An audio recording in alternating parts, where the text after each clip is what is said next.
বাইডেনের চিঠির পরেও বাংলাদেশের উপর ভিসা নিষেধাজ্ঞা নিয়ে মার্কিন পররাষ্ট্র দপ্তরে আলোচনা হয়েছে। খুবই সিগনিফিকেন্ট আলোচনা। ঠিক আছে, স্বাধীনতার ঘোষণা জিয়াউর রহমান দিয়েছে, স্বাধীনতা যুদ্ধ জিয়াউর রহমান করেছে, রণাঙ্গনের থেকে জেট ফোর্সের নেতৃত্ব দিয়েছে।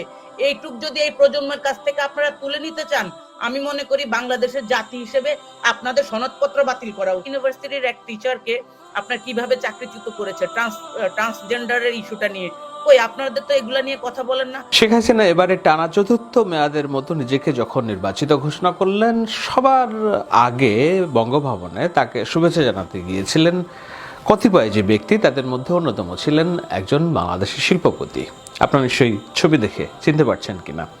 শেখ হাসিনার কাছে ফুল দিচ্ছেন এবং কত কাছাকাছি হেলে যাওয়া যায় চেষ্টা করছেন। শেখ হাসিনা সম্ভবত বাঁচাতে চাইছেন তাকে তার এই হেলুনি থেকে, যেন খুব বেশি কাছাকাছি স্পর্শ না লাগে। আসসালামু আলাইকুম। নির্বাচন নিয়ে গোপন খবর প্রকাশ করলেন সাংবাদিক মোস্তফা ফিরোজ। এদিকে নির্বাচন নিয়ে গুরুত্বপূর্ণ একটি আলোচনা ভাইরাল, অন্যদিকে নির্বাচন নিয়ে কঠিন বার্তা দিলেন সাংবাদিক শাহাদ আলম ভাই।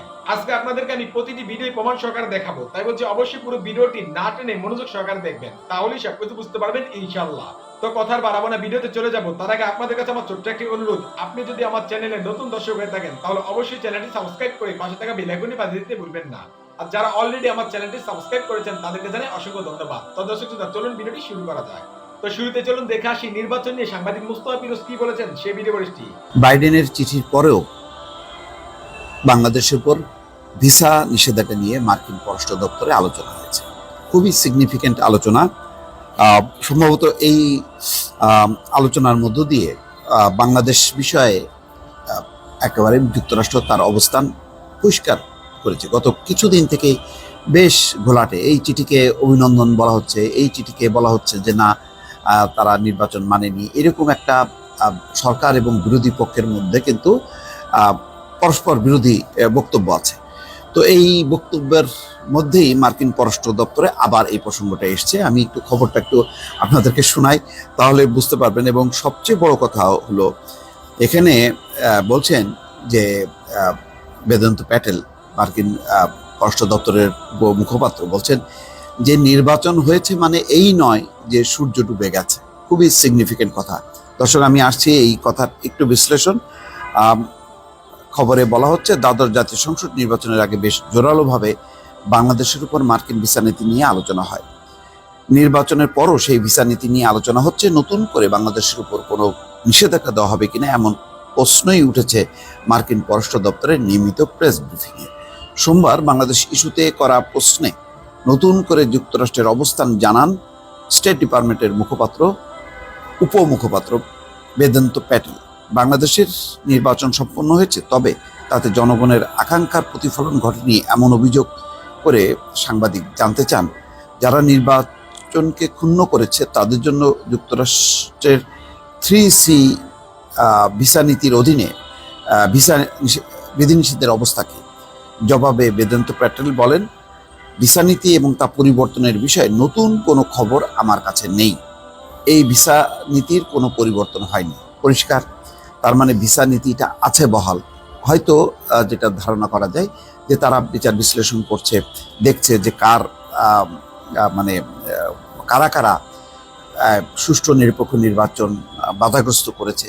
হয়তো সেই তালিকাটা নিয়ে বিশ্লেষণ করছে বলে হয়তো তারা এখনই চট করে বলছে না যে এতজনের উপরে ভিসা নীতি তারা দিয়েছে, ভিসা নিষেধাজ্ঞা। ভিসা নীতির বিষয়টি এমন নয় যে নির্বাচন সম্পন্ন হয়েছে আর তাই সূর্য ডুবে গেছে। এরপরও সাংবাদিক সুনির্দিষ্টভাবে জানতে চান ভিসা নিষেধাজ্ঞা কি এখনো চলমান কিনা। এর উত্তরেও বেদান্ত প্যাটেল বলছেন যে হ্যাঁ, ভিসা নীতি প্রয়োগে কোনো পরিবর্তন হয়নি। এর আগে 1 জানুয়ারি স্টেট ডিপার্টমেন্টের মুখপাত্র ম্যাথিউ মিলার এক প্রশ্নের জবাবে বাংলাদেশের সংসদ নির্বাচন নিয়ে দেশটির উদ্বেগের কথা জানান। নির্বাচন সামনে রেখে বিরোধী দলের নেতাকর্মীদের গ্রেপ্তার নিয়েও তারা উদ্বেগ প্রকাশ করে। ম্যাথিউ মিলার বলেন, আমি দুটি বিষয় নিয়ে কথা বলছি। প্রথমটি হলো গ্রেপ্তার সবার জন্য একটি ন্যায্য ও স্বচ্ছ আইনি প্রক্রিয়া নিশ্চিত করার জন্য বাংলাদেশ সরকারের প্রতি আহ্বান জানাচ্ছি। আর দ্বিতীয়টি হলো বাংলাদেশ সরকারকে বিরোধী দলের সদস্য, গণমাধ্যম, নাগরিক সমাজের প্রতিনিধিদের দেশের গণতান্ত্রিক প্রক্রিয়া ও নাগরিক জীবনে অর্থপূর্ণভাবে অংশগ্রহণের অনুমতি দেওয়ার জন্য অনুরোধ। তো আমি যেটা বারবারই এর আগে দর্শক আপনাদেরকে বলেছি যে মার্কিন যুক্তরাষ্ট্রের বাংলাদেশ সম্পর্কে দুইটি অবস্থান। একটা হচ্ছে যে ক্ষমতায় যারাই থাক না কেন তাদের সাথে একটা তারা কূটনৈতিক সম্পর্ক, বাণিজ্যিক সম্পর্ক, অর্থনৈতিক সম্পর্ক অব্যাহত রাখবে, কেননা তাদের অনেক বিষয় বাংলাদেশে আছে। তাদের এখানে বিনিয়োগ, ব্যবসা, জ্বালানি, জলবায়ু, রোহিঙ্গা অনেক বিষয় চলমান আছে। সেটাকে তো তারা শুধু তাদের পছন্দের সরকার আসলো কি আসলো না তার উপর নির্ভর করবে না, সেটা তারা অব্যাহত রাখবে। কিন্তু নির্বাচন, যেটা তারা বলছে বিশ্বব্যাপী তাদের অবস্থান হলো সুষ্ঠু নির্বাচন, নিরপেক্ষ নির্বাচন, শান্তিপূর্ণ নির্বাচন, অংশগ্রহণমূলক নির্বাচন। এই অবস্থায় বাংলাদেশে যে নির্বাচনটি হয়ে গেল সেই নির্বাচনটি নিশ্চয়ই তাদের মনোভূত হয়নি। তো সুতরাং এই নির্বাচন তারা মানবে না। এই নির্বাচনের ব্যাপারে তাদের যে অবজারভেশন বা তাদের যেই কি বলে বা নিজস্ব যেই কনজারভেটিভ অবস্থান, সেটি তো তারা বলবেই। তো এইটা মানে আমরা গুলায় ফেলছি যখন নাকি বাইডেন বা পররাষ্ট্র দপ্তর কোনো বক্তব্য রাখছে যে বাংলাদেশের সাথে সম্পর্ক রাখবে, অথবা বাংলাদেশ পিটার হার্ট যখন নাকি বিভিন্ন মন্ত্রীদের দপ্তরে যাচ্ছে বা অনুষ্ঠানে অংশ নিচ্ছে, তখন আমাদের সরকারি মহলের থেকে বলা এই তো বাংলাদেশের নির্বাচন তারা মেনে নিয়েছে। বাংলাদেশের নির্বাচন মানার সাথে এটার কোনো সম্পর্ক নেই। তো যেমন আমরাও আমেরিকার কি সব পলিসি আমরা সমর্থন করি না। মিয়ানমারের যেই রোহিঙ্গাদের নিপীড়ন সেটাকে আমরা মানি না, কিন্তু মিয়ানমার জান্তা সরকারের সাথে আমাদের সম্পর্ক নেই, আছে তো, বাণিজ্যিক সম্পর্ক আছে, কূটনৈতিক সম্পর্ক আছে, তো সেরকমই আর। কিন্তু তাদের যে দমন পীড়ন সেটা তো আমরা মানি না। তারা যেভাবে একটা গণতান্ত্রিক সরকারকে যেভাবে উৎখাত করলো, যেভাবে অং সান সুচির নির্বাচনী বিজয়কে তারা নস্যাৎ করলো, সেটা কি বাংলাদেশের সরকারের নীতি নির্ধারকরা মনে প্রাণে সেটা কি সমর্থন করেন না? তো এইটাই, এই জিনিসটা আমরা গোলায় ফেলে আমরা এক ধরনের বাহবা নেওয়ার চেষ্টা করি। আশা করছি আপনারা পুরো ভিডিওটি মনোযোগ সহকারে দেখেছেন এবং সেখানে নির্বাচন নিয়ে সাংবাদিক মোস্তফা ফিরোজ কি বলেছেন তা বুঝতে পেরেছেন। এই বিষয়ে নিয়ে যদি আপনাদের কোনো মতামত থাকে তাহলে অবশ্যই তা কমেন্ট করে জানাতে পারেন। এখন চলুন দেখে আসি নির্বাচন নিয়ে একটি গুরুত্বপূর্ণ আলোচনা। ঠিক আছে, আর স্বাধীনতার ঘোষণা জিয়াউর রহমান দিয়েছে, স্বাধীনতা যুদ্ধ জিয়াউর রহমান করেছে, রণাঙ্গনের থেকে জেট ফোর্সের নেতৃত্ব দিয়েছে। এইটুক যদি এই প্রজন্মের কাছ থেকে আপনারা তুলে নিতে চান, আমি মনে করি বাংলাদেশের জাতি হিসেবে আপনাদের সনদপত্র বাতিল করা উচিত। ইউনিভার্সিটির এক টিচারকে আপনার কিভাবে চাকরিচ্যুত করেছে ট্রান্সজেন্ডারের ইস্যুটা নিয়ে, কই আপনাদের তো এগুলা নিয়ে কথা বলেন না।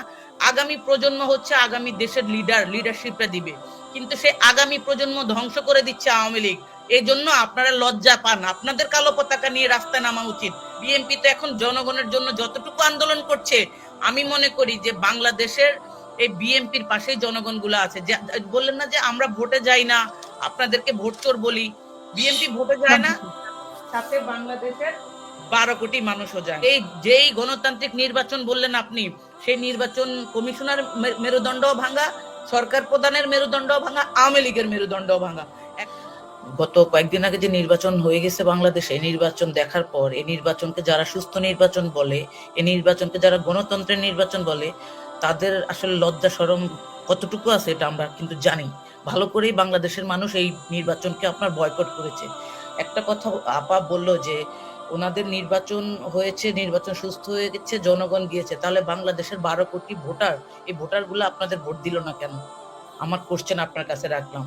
এক, আপনারা ডামি আমি, তারপরে ডামি সংসদ গঠন করার জন্য যে সমস্ত নিজেরা মানে এমপি বানিয়েছেন সংসদে, এখন আপনারাই কামড়াকামড়ি করছেন।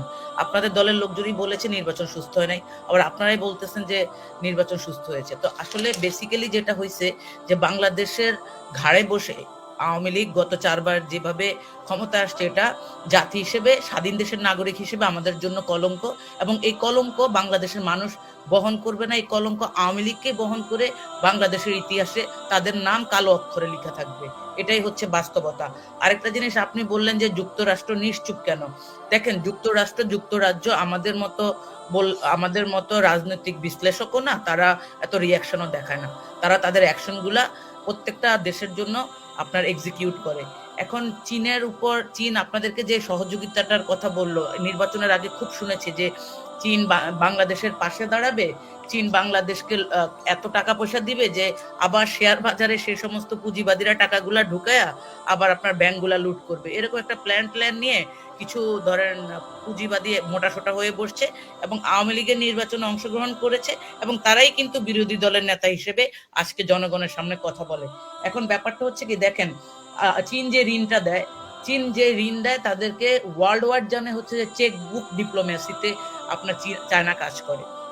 তো সেখানে যদি আপনি চিন্তা করেন যে চায়না যখন যে লোনগুলো দেয় সেগুলো কিন্তু তারা আবার ওখান থেকে উঠায় নিয়ে আসে। আপনার বাংলাদেশে যে লোনগুলো তারা বিগত সময়ে দিয়েছে, তাদের ইনভেস্টমেন্ট, তাদের প্রোডাক্টিভিটি, তাদের প্রোডাক্ট এবং তাদের এমপ্লয়ি ব্যবহার করে সেই টাকাগুলো আবার তাদের দেশে নিয়ে গেছে। এখন চীন গত কয়েকদিন আগে বলছে, আপনারা ভালোভাবেই জানেন যে ডলার সংকটের কারণে বাংলাদেশকে তারা সাপোর্ট দিতে পারবে না, তাদের সাথে যেন চাইনিজ মুদ্রা দিয়ে তাদের সাথে আপনার লেনদেন করে। তাহলে আমার কথা হচ্ছে যে চায়নাতে যে পরিমাণ টাকা রিজার্ভ আছে আপনার ডলার, চায়না ইচ্ছা করলে বাংলাদেশকে 10 বিলিয়ন বা 20 বিলিয়ন ডলার দেওয়া তাদের কাছে কোনো ব্যাপার না। চায়না তাদের মতো করেই পলিটিক্স করে এবং শেখ হাসিনা সহ যারা আজকে চায়নার স্বপ্ন দেখছে যে চায়না তাদেরকে আবার টাকা লুটপাট করার সুযোগ দিবে, এটা আপাতত আপনারা ভুলে যান। এখন আমার কথা হচ্ছে বাংলাদেশের রিজার্ভে যে অবস্থা, আগামী 3 মাসে আমাদের আমদানি রপ্তানি সাপ্লাই চেইনে যে ব্যাঘাতটা ঘটবে, এটা সরকার আগে মোকাবেলা করুক। এখন আমাদের দলের কথা যে উনি খুব হাইসা টাইসা একদম দাঁত কেলায় কেলায় আপা বলতেছিল, মানে খুব ওনারা আপনার বিজয়ী হয়ে গেছে। আপনারা নির্বাচন করে বিজয় হইলে এই হাসিটা দেখলে জনগণেরও ভালো লাগতো এবং আপনাদেরও মজা লাগতো, কিন্তু আপনারা যে হাসিটা দিচ্ছেন এগুলো হচ্ছে বেহায়াপনার হাসি। এই বেহায়াদের হাসি শেখ হাসিনা থেকে আপনারা শিখছেন এবং উপর থেকে নিচ পর্যন্ত আপনাদের নেতা কর্মীদের মুখ দিয়ে শুধু এই কথাটাই বলেন যে আমরা নির্বাচিত হয়েছি, কি শহীদ রাষ্ট্রপতি জিয়াউর রহমান রাষ্ট্রপতি ছিল দেখে আমাদের বলতে হচ্ছে। আরে ভাই, আপনার ইতিহাস নিয়ে তো কথা বাদ দেন। এখন এই প্রজন্ম, আপনি ইতিহাস ঘাটলে শেখ মুজিবের অনেক কাহিনী বাংলাদেশের জনগণ জানে। ভাঙা সুটকেস গোছায় রাখছিল, ওই পাকিস্তানি হানাদার বাহিনীদের জন্য বসে ছিল, উনি চলে গেছে, ঠিক আছে। আর স্বাধীনতার ঘোষণা জিয়াউর রহমান দিয়েছে, স্বাধীনতা যুদ্ধ জিয়াউর রহমান করেছে, রণাঙ্গনের থেকে জেট ফোর্সের নেতৃত্ব দিয়েছে। এইটুক যদি এই প্রজন্মের কাছ থেকে আপনারা তুলে নিতে চান, আমি মনে করি বাংলাদেশের জাতি হিসেবে আপনাদের সনদপত্র বাতিল করা উচিত। আরেকটা জিনিস হচ্ছে যে আপনারা সবসময় যে জিনিসটা বলেন যে আমাদের নেতা কর্মী, শুনেন, গত 14-15 বছর ধরে বিএনপির নেতা কর্মীরা যেই পরিমাণ নির্যাতন নিপীড়নের শিকার হয়েছে, বাংলাদেশের ইতিহাসে এমন ভাবে বিএনপির নেতা কর্মীদের মতো নির্যাতন নিপীড়নের শিকার হয় না। ইভেন দো পাক হানাদার বাহিনীদের হাতেও বাংলাদেশের মানুষ এত নির্যাতিত হয় নাই। তো আমাদের নেতারা আজকে জেলে, আপনি 28 তারিখের কথা বললেন, 28 তারিখে সরকার, গোয়েন্দা সংস্থা সবাই পরিকল্পিতভাবে বাংলাদেশের যে প্রশাসনের যে মানুষগুলা বসে থাকে পাবলিকের টাকা খেয়ে, ট্যাক্স খেয়ে, তারাও কিন্তু শেখ হাসিনাকে ক্ষমতায় রাখার জন্য সর্বাত্মক কাজ করছে। ইভেন দো একটা দেশের যখন বর্ডার প্রোটেকশনের সিকিউরিটি থাকে না, যেখানে আমরা সেনাবাহিনীদের কাছে সবসময় আমাদের দেশের সার্বভৌমত্ব নিরাপত্তার চিন্তা করি, সেই সেনাবাহিনীকে আপনারা পিলখানা হত্যার মাধ্যমে ধ্বংস করে দিয়ে আপনারা ভারতের মধ্যে বসত করছেন, ভারত দিয়ে ক্ষমতা দখল করে রাখছেন এবং এই ভারতই আপনাদেরকে গিলে খাবে। বাংলাদেশকে তো গিলে খাচ্ছে, আওয়ামী লীগকে গিলবে ভারত। আমাদের কিছু করার দরকার নাই। আজকে বর্ডারে নির্বাচনের পরে যে বাংলাদেশের মানুষগুলা মরলো, কই আপনাদের তো কোনো নাই, কোনো রিয়াকশন কেন নাই? আরেকটা জিনিস আপনারা বললেন যে আপনার জনগণ, দেশের মর্যাদা, শেখ হাসিনা কি করলো আপনি বললেন, আমার এগুলো নিতে ইচ্ছা করে না এখন। কারণ এই জন্যই বলবো, আপনারা বাংলাদেশকে সংস্কৃতি বলেন যে বাংলাদেশি কালচার ইজ অলরেডি গন। আমাদের শিক্ষা ব্যবস্থাতে ধর্মকে বিকৃত করে ইসলাম শিক্ষা বইয়ের ভিতরে যখন দুর্গা মূর্তির ছবি দেয়, আপনাদের তখন কথা বলতে ইচ্ছা করে না। আমি ডিসরেসপেক্ট করে কোনো আপনার রিলিজিয়নকে কিছু বলতে চাই না। প্রত্যেকটা ধর্ম, প্রত্যেক ধর্মের মানুষের কাছে অবশ্যই রেসপেক্টফুল এবং এটা আমাদের করার দায়িত্ব আছে। কিন্তু বাংলাদেশ হচ্ছে বিশ্বের ৩য় একটা মুসলমানের দেশ। সেই দেশে ইসলামী বইয়ের ভিতরে আপনার হিন্দুদের দুর্গার ছবি দিয়ে আমাদের প্রজন্মকে একটা মানে কি বলে এটাকে প্রশ্নবিদ্ধ অবস্থায় তৈরি করছে। তাদের যে ব্রেন ডেভেলপমেন্টে প্রবলেম হচ্ছে, আমাদের প্রজন্ম সামনে কিভাবে। কিছুদিন আগে ব্রাক ইউনিভার্সিটির এক টিচারকে আপনার কিভাবে চাকরিচ্যুত করেছে ট্রান্সজেন্ডারের ইস্যুটা নিয়ে। কই আপনাদের তো এগুলা নিয়ে কথা বলেন না। আগামী প্রজন্ম হচ্ছে আগামী দেশের লিডারশিপটা দিবে, কিন্তু সে আগামী প্রজন্ম ধ্বংস করে দিচ্ছে আওয়ামী লীগ। এই জন্য আপনারা লজ্জা পান, আপনাদের কালো পতাকা নিয়ে রাস্তায় নামা উচিত। বিএনপি তো এখন জনগণের জন্য যতটুকু আন্দোলন করছে, আমি মনে করি যে বাংলাদেশের এই বিএনপির পাশেই জনগণগুলো আছে। বললেন না যে আমরা ভোটে যাই না, আপনাদেরকে ভোট চোর বলি। বিএনপি ভোটে যায় না, সাথে বাংলাদেশের 12 কোটি মানুষও যায় না। এটাই হচ্ছে বাস্তবতা। তো যেই গণতান্ত্রিক নির্বাচন বললেন আপনি, সেই নির্বাচন কমিশনার মেরুদণ্ড ভাঙা, সরকার প্রধানের মেরুদণ্ড ভাঙা, আওয়ামী লীগের মেরুদণ্ড ভাঙা। এখন যারা বিচার বিভাগে আজকে বিচার ব্যবস্থা করছে, আপনারা যদি এতটাই মনে করেন যে বাংলাদেশের বিএনপির কোনো অস্তিত্ব নাই, বিএনপি কিচ্ছু করতে পারবেন না, তাহলে আমাদের মির্জা ফখরুল ইসলাম আলমগীরকে জামিন দিতে পারেন না কেন আপনারা? এবং ডক্টর মোহাম্মদ ইউনূস কি বলেছে যে বাংলাদেশের প্রধানমন্ত্রী হব আমি? তাকেও আপনারা বিভিন্ন মামলা দিয়ে একটা বিতর্কের মধ্যে রাখছেন। তো ডক্টর ইউনূস যে মানুষ, সে ইন্টারন্যাশনালি একটা বাংলাদেশের লিজেন্ডারি ব্যক্তিত্ব। সেই মানুষটাকে ছোট করতে করতে বিদেশিদের কাছে এমন একটা পর্যায়ে নিয়ে গেছেন, বাংলাদেশের মানুষকে বা বিচার বিভাগকে বিদেশিরাও এখন হুমকি ধুমকি দিতে পারে। এটাই হচ্ছে রিয়ালিটি। তো সবশেষে আমি যে বলে এখন এই পর্বে শেষ করছি, হাসিনা আপা আমাদের প্রজন্ম ধ্বংস করে দিছে। উনি বললো না যে প্রজন্ম বিএনপি কে চায় না, এই প্রজন্ম আওয়ামী লীগকে চায়। তাহলে 3 কোটি ভোটার কই গেল এই প্রজন্মের? যারা আপনার 18 থেকে 20 বছরের ভোটার, ওগুলা কই?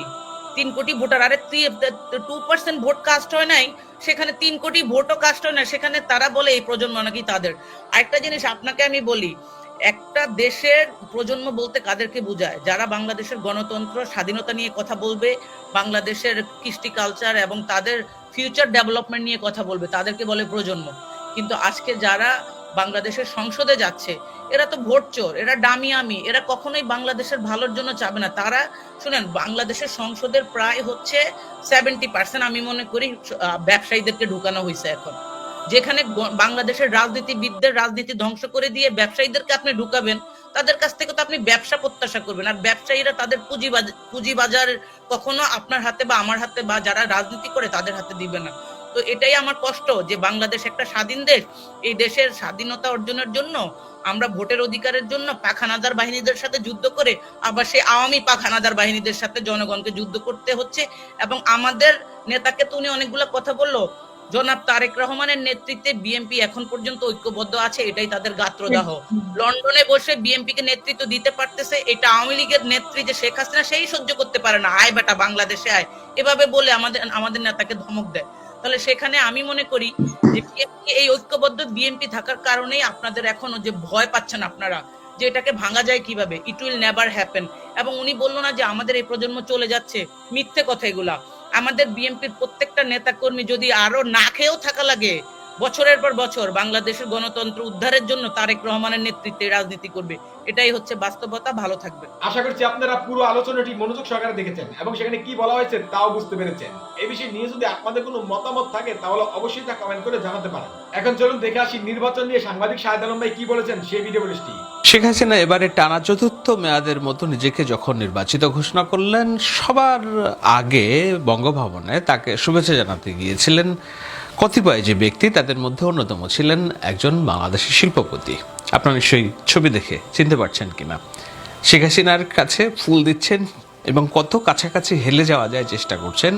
শেখ হাসিনা সম্ভবত বাঁচাতে চাইছেন তাকে তার এই হেলুনি থেকে, যেন খুব বেশি কাছাকাছি স্পর্শ না লাগে। এটি হলো শারীরিক কিংবা এটি হলো যে দৃশ্যত সামনাসামনির যে সম্বোধন জানানোর যে দূরত্ব।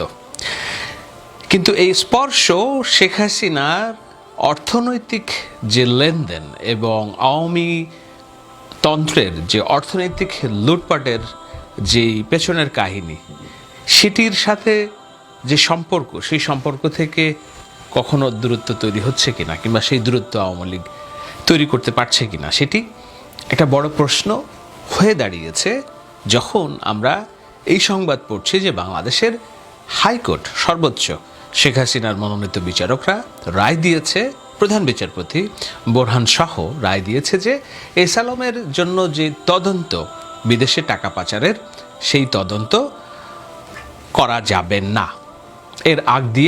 এর আগে আরও একবার বাংলাদেশে নির্বাচনের আগ দিয়ে একজন এমপি, যিনি ফেসবুকের এমপি হয়েছেন, ব্যারিস্টার সাইদুল হক সুমন, তিনি একটি রিট করেছিলেন। আদালত স্বপ্রণোদিত হয়ে একটা দিন তারিখ ধার্য করেছিলেন। সেই দিন তারিখে বলা হয়েছিল যে নির্বাচনের আগ পর্যন্ত এই তদন্ত করা যাবে না। কে রায় দিয়েছিল? রায় দিয়েছিল শপথবদ্ধ একজন রাজনীতিবিদ এবং সাবেক বাকশাল ছাত্রলীগের সভাপতি বিচারপতি এনায়েতুর রহিম সহ একটি বেঞ্চ তারা রায় দিয়েছিল যে 8 ফেব্রুয়ারির আগ পর্যন্ত এ নিয়ে কথা বলা যাবে না।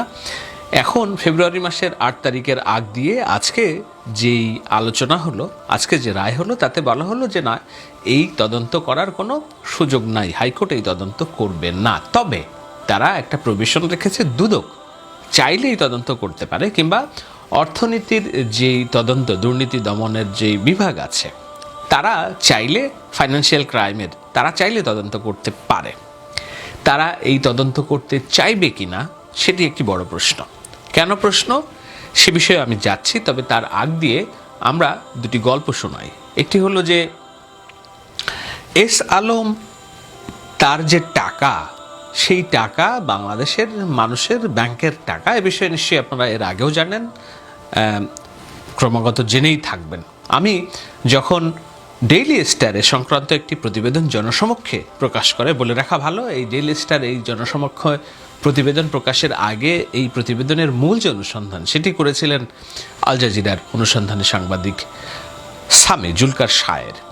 তাকে ক্রেডিট না দিয়ে এই ডেইলি স্টার একটি প্রতিবেদন করে, কিন্তু ডেইলি স্টার যেহেতু প্রতিবেদনটা করে সেটি সবার সামনে এসেছিল এবং সেটি নিয়ে কথা বলার সুযোগ হয়েছিল, যার প্রেক্ষিতেই আদালতের স্বপ্রণোদিত রুল ছিল, যে কারণে আমরা কথা বলতে পারছি। এবং যে কারণে এই রিপোর্ট প্রকাশিত হওয়ার পর ভারতের সাংবাদিক অভিনাশ পালিয়াল হিন্দুস্তান টাইমসে তিনি বলেছিলেন যে শেখ হাসিনার পরিবারের সাথে সম্পর্কিত লোকজন কিভাবে মানি লন্ডার করছে। আমরা কিন্তু বলিনি, যেহেতু ভারতের হিন্দুস্তান টাইমসের একজন সাংবাদিক বলেছে, সেই সূত্র ধরে আমি তখন অনেক আলোচনা করেছি যে আলাদিনের চেরাগ যদি হয়, চেরাগের দত্তটাকে আপনারা নির্দ্বিধায় সবাই বলে দিয়েছেন চেরাগের দত্তকে, কিন্তু সবাই বলে দিলেই কি চেরাগের দত্তকে সেটা প্রমাণিত হয়ে যায়? যতক্ষণ না পর্যন্ত প্রমাণ আদালত এবং অন্যান্য কিছু দিয়ে প্রমাণিত হয়। যেই আদালত এবং দুদক কিংবা অন্যান্য যারা প্রমাণ করবে, তারা কি আদৌ চেয়েছে এই চেরাগের দত্তটা কে সেটা প্রমাণ হোক? কেন চায়নি নিশ্চয়ই সেটি আপনারা নিজেরা বলে ফেলছেন, কিংবা পরে আমি বলছি, কিন্তু তার আগ দিয়ে তারা যে চায়নি সেটি নিশ্চয়ই বোঝার বাকি থাকে না। বাংলাদেশে যখন বিশ্বব্যাপী করোনা মহামারী শুরু হলো, সেই সময় বাংলাদেশের যে অর্থনৈতিক মন্দা, সেই মন্দার সময় ইসলামী ব্যাংক থেকে 30,000 কোটি টাকা উত্তোলন করেছিলেন এস আলম, তার শিল্প গ্রুপ। এটি নিয়ে তখন পত্রপত্রিকায় রিপোর্ট হয়েছে যে বাংলাদেশের মন্দার সময়ে সবচেয়ে বড় অর্থনৈতিক দুর্নীতিটা হয়ে গিয়েছে। কারা করেছে? এস আলম হয়েছে। এই যে প্রধানমন্ত্রীর সাথে যিনি ফুল দিয়ে শুভেচ্ছা জানাতে এসেছেন।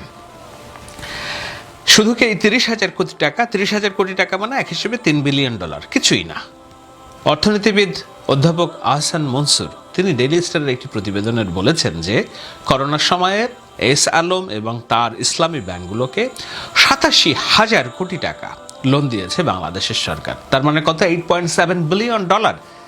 এই $8.7 বিলিয়ন শুধুমাত্র একটি হিসাব, কিন্তু অর্থনীতির যা সব নানান হিসাব নিকাশ এবং এস আলম গ্রুপের বাইরে তার নামে বেনামে যেসব অন্যান্য গ্রুপ আছে, সব গ্রুপ মিলে তার প্রকৃত ঋণের পরিমাণ বাংলাদেশ থেকে প্রায় 120 থেকে 130,000 কোটি টাকা, অর্থাৎ প্রায় $13 বিলিয়ন। এর সামান্যতম অংশ সিঙ্গাপুরে তিনি বিনিয়োগ করেছেন। সেই বিনিয়োগে নেওয়ার জন্য বাংলাদেশ থেকে, বাংলাদেশ ব্যাংকের অনুমতি নিতে হয়। বাংলাদেশ থেকে $200 বিদেশে কেউ পাঠাতে গেলেও যে কাগজপত্রের সাইন লাগে, সেই কাগজপত্রের সাইনের ধার একটুকু না ধরে তিনি প্রায় 1-1.5 কোটি টাকা সিঙ্গাপুরে তিনি নিয়ে গিয়েছেন, সেখানে ব্যবসা বাণিজ্য করেছেন। সেটা কিভাবে করেছেন সেটার জন্য এই তদন্ত। কিন্তু এই যে $13 বিলিয়ন, প্রায় 130,000 কোটি টাকা পাচার, সেটার কিন্তু কোনো তদন্ত নেই এবং এই বিষয়ে কোনো তদন্ত কেউ করবে না। বাংলাদেশ ব্যাংকের পরিচালক, বাংলাদেশ ব্যাংক কেউই করবে না। এখন প্রশ্ন থাকতে পারে যে কেন করবে না? বাংলাদেশের সরকার দুর্নীতির বিরুদ্ধে সোচ্চার, মানি লন্ডারিংয়ের বিরুদ্ধে সোচ্চার, কেন হবে না? হবে না, আমরা একটা দারুণ চক্রের মধ্যে পড়ে গিয়েছি। সেই চক্রটা হলো যাদের কাজ, এই কাজগুলো করার কথা, কোথায় যেন একটা জায়গায় এসে আটকে আছে। না, এটি এস আলমের দাপটের জন্য নয়, এখানে এক ঐশ্বরিক হাত আছে। সেই হাতটা কার সেটা সবাই জানে, মনে মনে জানে, মুখ ফুটে বলতে পারে না। আমরা জানি, আমরা মুখ ফুটে বলতে পারি না, কেননা এটি আদালত দ্বারা প্রমাণিত নয়, এটি দুদক দ্বারা প্রমাণিত নয়, কিন্তু কোথায় যেন একটা ঐশ্বরিক হাত আছে। সেই ঐশ্বরিক যে হাত আছে তার নানানগুলো প্রমাণ আপনারা পাবেন। যেমন বাংলাদেশের সবচেয়ে লাভবান ব্যাংক ছিল ইসলামী ব্যাংক, যেটা জামায়াতে ইসলামীকে ফান্ড করে, ইসলামী আন্দোলনকে ফান্ড করে। এই অজুহাতে অধ্যাপক আবুল বারাকাতের তত্ত্বে এই ব্যাংকটা বাংলাদেশ তার মালিকানায় নিয়ে নেয়, সরকার তার মালিকানায় নিয়ে নেয়, আওয়ামী লীগ তার করায়ত্তে নিয়ে নেয়, এবং নিয়ে নেওয়ার পরে প্রথম রাষ্ট্রীয় গোয়েন্দা সংস্থা দিয়ে মধ্যরাতে এই ব্যাংকটা ডাকাতি করার পরে পরিচালক হিসেবে কিংবা মালিক হিসেবে যাদের নিয়োগদান করে সেটা হলো এস আলম। এখন এই যে ঐশ্বরিক হাত বললাম, ঐশ্বরিক হাত একটি বিশাল বাংলাদেশের সবচেয়ে পয়সাওয়ালা ব্যাংকটিকে নিজের করায়ত্তে নিয়ে কার হাতে দিলে টাকাটা সেখান থেকে বের করা যাবে, এই ধরনের হিসাব নিকাশের একটা বিষয় নিশ্চয়ই আছে ঐশ্বরিক যারা এই কাজকর্ম করেছেন। সেই হাতে গেল এস আলমের, শুধু এস আলমের হাতে ইসলামী ব্যাংক না, এরপরে আরও প্রায় 6টি ইসলামী ব্যাংক চলে গেল তার হাতে, এবং এই 6টি ইসলামী ব্যাংকে এখন দেদারছে টাকা ছাপিয়ে দিচ্ছে বাংলাদেশ সরকার। সেই অভিযোগ আবারও করেছেন পলিসি রিসার্চ ইনস্টিটিউটের প্রধান অধ্যাপক অর্থনীতিবিদ আহসান এইস মনসুর। দেদারসে তাদেরকে টাকা ছাপিয়ে দিচ্ছে। কোত্থেকে টাকা ছাপিয়ে দিচ্ছে? রিজার্ভের এগেনস্ট। ওই যে প্রবাসীরা টাকা পাঠাচ্ছে, রপ্তানি থেকে যেই টাকা বাংলাদেশি ব্যাংকে জমা হচ্ছে প্রতি মাসে $2 বিলিয়ন, আর রপ্তানি থেকে $5 বিলিয়ন, টোটাল $7 বিলিয়ন, এটাকে রিজার্ভ দেখে ব্যাংক টাকা ছাপাচ্ছে। এবং টাকা ছাপিয়ে কাকে দিচ্ছে, কোথায় দিচ্ছে?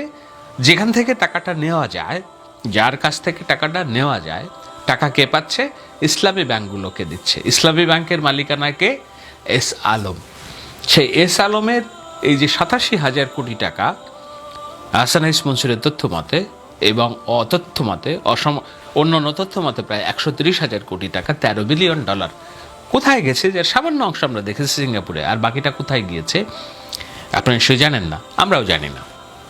আজকে এত বড় বাংলাদেশের অর্থনীতির যেই চিত্র, যেই অর্থনীতির কেলেঙ্কারি, সেই কেলেঙ্কারির জন্য যাকে তদন্ত করার কথা, যার লেনদেন তদন্ত করার কথা, বাংলাদেশের সর্বোচ্চ মহামান্য ক্যাঙ্গারু আদালত রায় দিয়েছে যে এই তদন্ত করা যাবে না। তবে দুদক চাইলে করতে পারে, ফাইন্যান্সিয়াল ক্রাইমগুলো ইউনিটগুলো চাইলে করতে পারে। এখন দুদককে এই তদন্ত করবে? আপনারা নিশ্চয়ই বলবেন অবশ্যই করবে, কেন করবে না? কিন্তু আমি ওই যে দেখি একটা ঐশ্বরিক হাত আছে, কোথায় কোথায় যেন এই ঐশ্বরিক হাতটার একটা সেতুবন্ধন আছে। যেমন দুদকের যিনি, ধরুন এই মামলা দুদকে গেল, দুদকের একসময় কমিশনার ছিলেন বাংলাদেশের বর্তমানের মহামান্য রাষ্ট্রপতি শাহাবুদ্দিন চুপ্পু। শাহাবুদ্দিন চুপ্পু দুদক থেকে সরে এসেছেন, কিন্তু তিনি তার দুদকের, বলা হয় যে দুদক এখনও চলে শাহাবুদ্দিন চুপ্পুর নির্দেশনা মতে। এই শাহাবুদ্দিন আহমেদ চুপ্পু রাষ্ট্রপতি হওয়ার আগ দিয়ে কাজ করেছেন ইসলামী ব্যাংকে, এস আলম গ্রুপে। 2017 সালের একটি প্রতিবেদন পড়ছিলাম, ইসলামী ব্যাংকে 2জন নতুন পরিচালক নিয়োগ। শাহাবুদ্দিন চুপ্পু প্রথম আলোকে বলেন, কারা আমার নাম প্রস্তাব করেছে আমি জানি না, আমি কিভাবে পরিচালক হলাম এখনো পর্যন্ত জানি না, নিশ্চয়ই জানি, তারপর মতামত করব। ওই যে বলেছি ঐশ্বরিক একটা লেনদেন আছে, ঐশ্বরিকভাবে শাহাবুদ্দিন চুপ্পুর নাম প্রস্তাব করা হয়েছে ইসলামী ব্যাংকের পরিচালনা পর্ষদের একজন হিসেবে 2জনের মধ্যে, এবং তাকে নাম কারা প্রস্তাব করেছে, কিভাবে সে ইসলামী ব্যাংকের পরিচালক হলো, এটা সে জানে না বলে প্রথম আলোর এই প্রতিবেদনে আপনারা পড়ুন, সেখানে লিখেছে। এই শাহাবুদ্দিন আহমেদ চুপ্পু পরে দুদকের কমিশনার থাকেন, এখন বাংলাদেশের মহামান্য রাষ্ট্রপতি, যে মহামান্য রাষ্ট্রপতি চাকরি করেছেন যেই ব্যক্তির, সেই ব্যক্তি বাংলাদেশের ইতিহাসের সর্বোচ্চ অর্থনৈতিক কেলেঙ্কারির দায়ে ইন্ডিমেন্টি পেল বাংলাদেশের আদালত থেকে, যে তার এই তদন্ত করা যাবে না, চাইলে দুদক করতে পারে। আর দুদক কেন করবে না সেটিও নিশ্চয়ই আপনারা এতক্ষণে বুঝে গেছেন। তো সব আলোচনার মূল কথা হলো যে সিম্পেথি আছে, একটা ঐশ্বরিক সিম্পেথি আছে, যে তার বিরুদ্ধে কোনো তদন্ত হবে না, তার বিরুদ্ধে তদন্ত কর্মে যারা থাকবেন তারা কোনো না কোনোভাবে বাংলাদেশের দুদক, রাষ্ট্রপতি, প্রধান বিচারপতি সবই হচ্ছে তার। এবং সর্বোপরি এই ঐশ্বরিক শক্তিগুলো কোথা থেকে কাজ করছে, কিভাবে কাজ করছে, কেন কাজ করছে, নিশ্চয়ই এগুলোর মধ্যেও অনেক রকম প্রশ্ন তৈরি হয়েছে। আপনাদের নিশ্চয়ই নিজেরা নিজেদের মতো করে অনেক রকম উত্তর বেরও করছেন। কিন্তু আগেই বলেছি, একজন বিশ্লেষক সাংবাদিক হিসেবে আমি ততক্ষণ বলতে পারবো না যেটা অবিনাশ পেলিয়াল বলেছেন শেখ হাসিনার পরিবারের সহযোগীরা কিভাবে মানি লন্ডারিং করছে, এবং অন্যান্যরা বলার চেষ্টা করেছেন অনেক। আমি যেসব আলোচনা করেছি তার মতামতের নিচে যে এসালাম হচ্ছে শেখ হাসিনার শেখ রাহানার ব্যাংকার, এই যে টাকা ছাপাচ্ছে এসালামের কাছে যাচ্ছে, মানে যাচ্ছে এটা অন্য দিক দিয়ে সরকারের যারা পরিচালনা আছে, আওয়ামী লীগের শীর্ষ নেতৃবৃন্দ আছে তাদের কাছে যাচ্ছে। কিন্তু এটা প্রমাণিত নয়। যতক্ষণ না পর্যন্ত বাংলাদেশের আদালত এবং দুদক এটি প্রমাণ করবে, ততক্ষণ তো পর্যন্ত আমরা এই দুর্নীতির দায় শেখ পরিবারকে, শেখ হাসিনাকে, শেখ রাহানাকে কিংবা সরকারকে আমরা দিতে পারবো না, তাই না? কিন্তু তদন্তটা তো করতে হবে, গোলটা তো কাউকে না কাউকে দিতে হবে। আশা করছি আপনারা পুরো ভিডিওটি মনোযোগ সহকারে দেখেছেন এবং সেখানে সাংবাদিক শাহেদ আলম ভাই কি বলেছেন তাও বুঝতে পেরেছেন। এই বিষয় নিয়ে যদি আপনাদের কোনো মতামত থাকে তাহলে অবশ্যই তা কমেন্ট করে জানাতে পারেন। ভিডিওটি এ পর্যন্তই, দেখা হচ্ছে পরবর্তী ভিডিওতে। সে পর্যন্ত সবাই ভালো থাকবেন, সুস্থ থাকবেন। আল্লাহ হাফেজ।